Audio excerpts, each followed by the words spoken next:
Buon pomeriggio a tutti, il video che andrete a visionare è un video principalmente rivolto ai neofiti della pesca. Questo perché le esche naturali di cui andrò a parlare sicuramente sono conosciute ai più esperti. Comunque nel video che andrete a visionare vedrete una serie di esche per l'appunto che si possono utilizzare durante una qualsiasi battuta di pesca con relativa cattura. Non aggiungo altro, godetevi il video.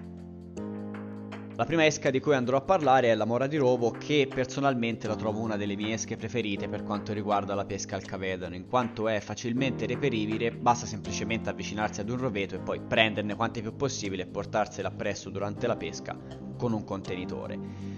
È un'esca che principalmente io ho usato solo per cavedani e non la vedo applicabile in altri tipi di pesca, ad esempio per quanto riguarda la carpa, ma se qualcuno di voi ha altre esperienze fatemelo sapere qua sotto nei commenti. Nonostante presenti il difetto per quanto riguarda l'attacco sull'amo, spesso infatti quest'esca dopo qualche lancio viene persa, è un'esca che io vi consiglio in quanto vi permetterà di avere catture sia di piccole, medie che di grosse dimensioni e è un'esca, come ho detto, facilmente reperibile.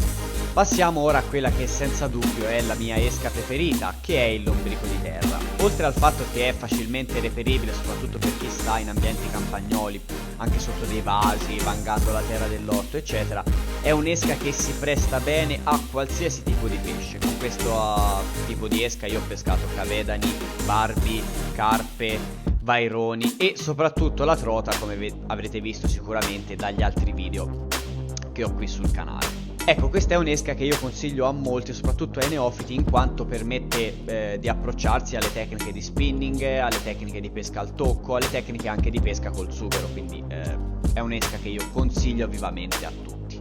Veniamo ora ad un'esca di cui non sono sicuro molti ne siano a conoscenza, che è il bacco muratore. Quest'esca è un po' la migliore amica del pescatore alla trota, in quanto può essere rinvenuta facilmente alzando i sassi dei fiumi che si risalgono durante la pesca alla trota nativa. Ed è un'esca di cui le trote vanno particolarmente ghiotte e vi permetteranno di fare catture anche di notevoli dimensioni, pur essendo diciamo un'esca molto piccola, ed è un'ottima amica per il pescatore alla trota in quanto offre sia un'alternativa al lombrico qualora il pescatore non sia riuscito a reperire quest'esca, oppure perché il lombrico finisce durante l'attività.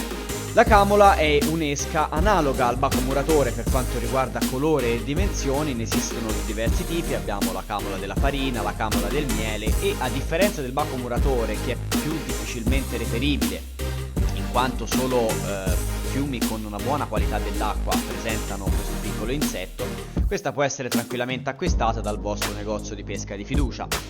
Ed è un'esca questa che si presta molto bene alla pesca al barbo e alla pesca al cavedano.